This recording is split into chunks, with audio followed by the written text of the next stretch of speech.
There is a quiet war happening inside you right now. It is not loud and it is not dramatic.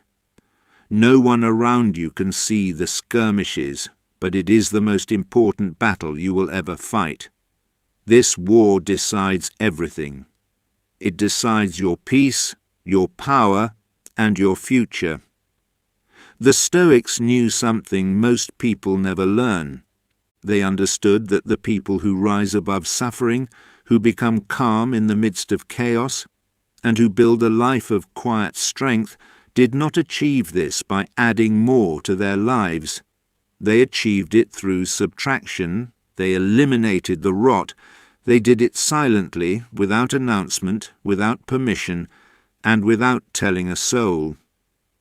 Today, I am going to show you the 6 things you must remove from your life, quietly, deliberately, permanently. If you ever want to become the version of yourself that nothing can break, you must learn the art of letting go. Stay until the end, because the final point is the one most people are too afraid to even admit to themselves. Welcome back to the place where ancient wisdom meets the modern struggle. Here, we don't just discuss philosophy, we use it as a tool for survival. Marcus Aurelius, Epictetus, Seneca, men who ruled empires, survived exile, and faced death with steady hands, left us a blueprint not for comfort, but for unshakable strength. Every word in this script is built to make you harder to disturb and easier to respect. Now, let's begin. Most self-improvement advice focuses on addition. Wake up earlier, read more books, build new habits, network more, hustle harder. But the Stoics understood something deeper. True strength is revealed, not built. Think of a sculptor standing before a block of marble. Michelangelo famously said he did not create the statue of David. He said David was already inside the stone, and he simply removed everything that wasn't David. That is the Stoic path. The strongest version of you is already inside you, but it is buried under noise, distraction, fear, and the suffocating weight of other people's opinions. Your job is not to build a new person. Your job is to chip away everything false. And here is the part nobody tells you. This elimination has to happen quietly. The moment you announce your transformation, you invite resistance. You invite doubt. You invite the very people who benefit from your weakness to suddenly have opinions about your strength. Seneca warned that a man who lives according to opinion will never be rich in spirit. The opinions of others are a prison if you let them in before your transformation is complete. This is a private reckoning. No applause needed. The first thing you must quietly eliminate is your need for approval. Somewhere along the way you learn to scan rooms before speaking. You learn to measure your worth by the flickering reactions on other people's faces. A slight frown from a colleague, a pause before a friend responds to your idea, or the digital silence of a post that doesn't get the likes you expected. Without realizing it, you have built your entire identity on a foundation that other people control. Epictetus, who was born a slave and later became one of the most respected philosophers in Rome, taught that some things are within our control and some things are not. Our opinions, our judgments, our own actions.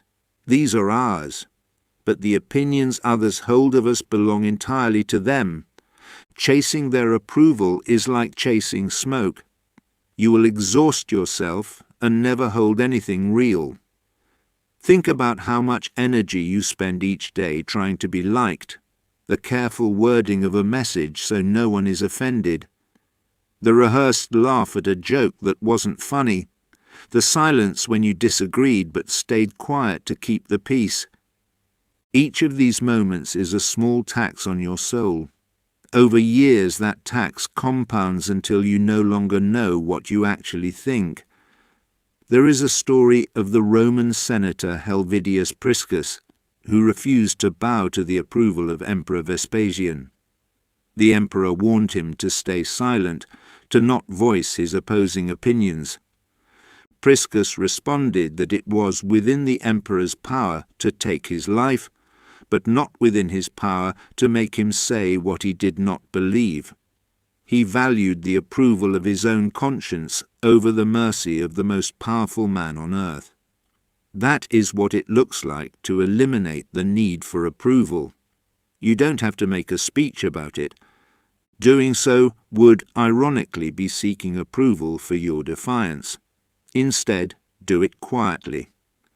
The next time you feel the urge to change your answer to make someone comfortable, pause. Ask yourself if you are speaking your truth or performing a script. That pause is how the chains loosen. The second thing to quietly eliminate is the habit of complaining.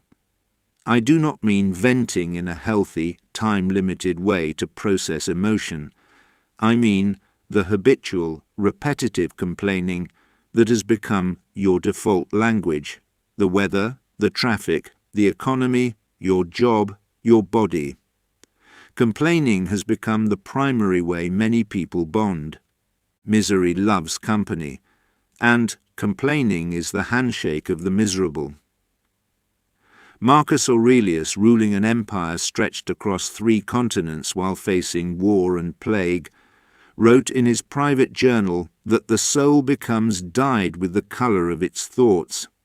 If you constantly dye your mind with complaint, you become a complaint. Neuroscience now confirms what Marcus intuited 2,000 years ago. The brain operates on neuroplasticity. The neural pathways you use most often become stronger and more automatic. If your daily habit is to scan your environment for what is wrong, your brain becomes extraordinarily efficient at finding it. You aren't noticing reality more accurately. You are training a search algorithm that returns only negative results. Think of the people who complain constantly. Do you walk away from them feeling energized? Or do you feel heavier? Now ask yourself honestly, which feeling do you leave with others? The Stoic method here is not suppression, but a shift from victim to participant. When something happens you don't like, the question is not, why is this happening to me? But, what does this require of me? Try this quietly today. Every time you feel the urge to complain, replace it internally with one question. What is within my control here? If nothing is, accept it. If something is, act on it. Watch how your mind begins to feel lighter, like you've dropped a backpack full of stones you didn't know you were carrying. The third thing to quietly eliminate is the identity of being a victim of your circumstances. We must be precise here. Acknowledging real harm, abuse, injustice, loss, is not the same as building your entire identity around that harm. The Stoics never denied that terrible things happen. Epictetus was beaten so severely by his master that he was left permanently lame. He did not deny the reality of his pain. What he refused to do was let that suffering become the architecture of his soul. Events themselves do not have the power to harm your character. Only your judgment about those events has that power. Something happened to you. That is a fact. But the story you tell yourself about what that event means for your future is a choice. You cannot announce to the world that you are no longer a victim, because that statement itself is often just another performance. Real elimination of victim identity happens in small, unwitnessed moments. It happens when you catch yourself about to blame your childhood for a current failure, and instead ask, what is the next right action? Marcus Aurelius buried more of his family than most people can imagine. He ruled during a plague that killed millions. He had every justification to build an identity around suffering. Instead, he wrote that the impediment to action advances action. What stands in the way becomes the way. This is hard work. It is perhaps the hardest work. But there is enormous power in separating "this happened to me" from "this is who I am." The first is history. The second is a choice you make every morning. The fourth thing you must quietly eliminate is the unconscious, compulsive relationship you have with your phone. This is not a lecture about screen time. It is about the integrity of your mind. Marcus Aurelius wrote that the mind free from passions is a citadel. But what happens when you voluntarily hand the keys to that citadel to an algorithm designed to monetize your attention? Your attention is not a renewable resource. Where your attention goes, your character follows. If your attention is constantly fragmented by 15-second videos and notification pings, you are training your mind to be incapable of the deep focus required to build anything meaningful. The Stoics were not opposed to tools, but they were opposed to being enslaved by them. Seneca wrote about the compulsive restlessness of people who travelled from place to place, seeking distraction from themselves, unable to sit still with their own minds. He called it a sickness of the soul. The quiet elimination of this habit looks like building small pockets of phone-free time. The first 20 minutes of your morning, meal times, walks without earbuds. Notice the anxiety that arises in that silence. That anxiety is information. It is telling you how much you have outsourced your inner peace to a device. You don't need to announce a digital detox. You simply need to take back your citadel one silent hour at a time. The fifth thing to eliminate is the fantasy of a perfect future that excuses you from living fully now. So many people live in a state of suspended animation. They are waiting until they lose weight, waiting for the promotion, waiting until the relationship is perfect, waiting until they have more money. We have outsourced our experience of being alive to a future moment that we keep pushing further away. Seneca called this living in preparation for life rather than actually living. He wrote that the greatest waste of life is delay. While we wait, life is rushing past us. Consider the math. If you are fortunate, you have roughly 4,000 weeks. How many have you already spent in a state of, once this happens, then I'll begin? Marcus Aurelius used the reality of death as a clarifying tool. He told himself he could leave life at any moment, and let that determine what he did and thought. This wasn't morbid. It was a tool to strip away the fantasy that there will always be more time. Admitting you have been postponing your life is frightening, because it means admitting you might have been afraid. The fantasy of a perfect future is a comfortable prison, because it lets you avoid the risk of trying with everything you have right now. Quietly eliminating this doesn't mean abandoning goals. It means closing the gap between the life you are living and the life you say you are waiting for. Ask yourself today, what would I do differently if I stopped waiting for permission from a future circumstance? Then do that thing. The sixth and final thing you must quietly eliminate is the false self you have performed for the approval of others. This is the deepest layer of the stone. Throughout your life, you learned which versions of yourself were rewarded and which were shamed. Slowly, you built a persona.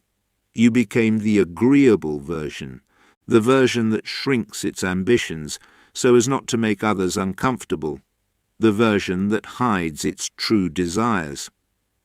This false self was originally an act of survival. A child learns to suppress anger to avoid punishment. A young person learns to mock their own dreams before others can. But a survival strategy that once protected you can eventually become the prison that prevents you from living. Marcus Aurelius wrote that very little is needed to make a happy life, and that it is all within your way of thinking, not your way of performing.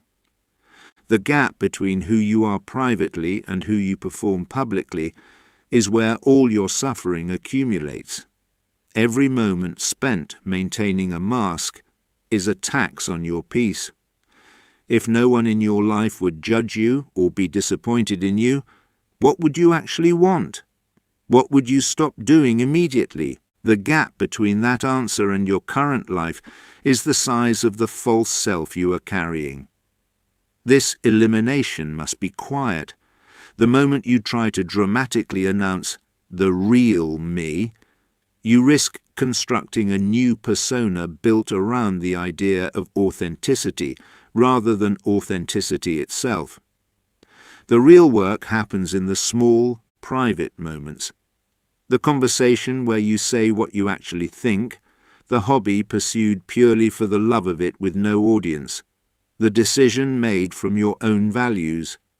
6 things quietly eliminated: the need for approval, complaining, the victim identity, the digital fracture of your attention, the fantasy of a perfect future, and the false self.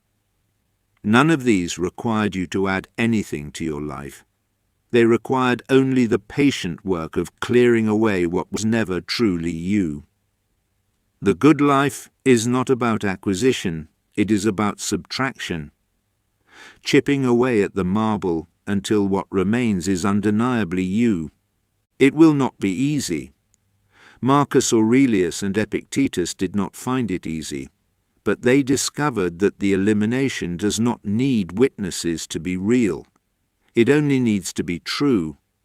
Don't tell anyone about the things you are removing. Don't make it a performance. Just begin today. Let your actions speak in a language no announcement ever could. Sit with this in silence before you do anything else. Stay grounded. Stay clear. Remember, the obstacle is the way.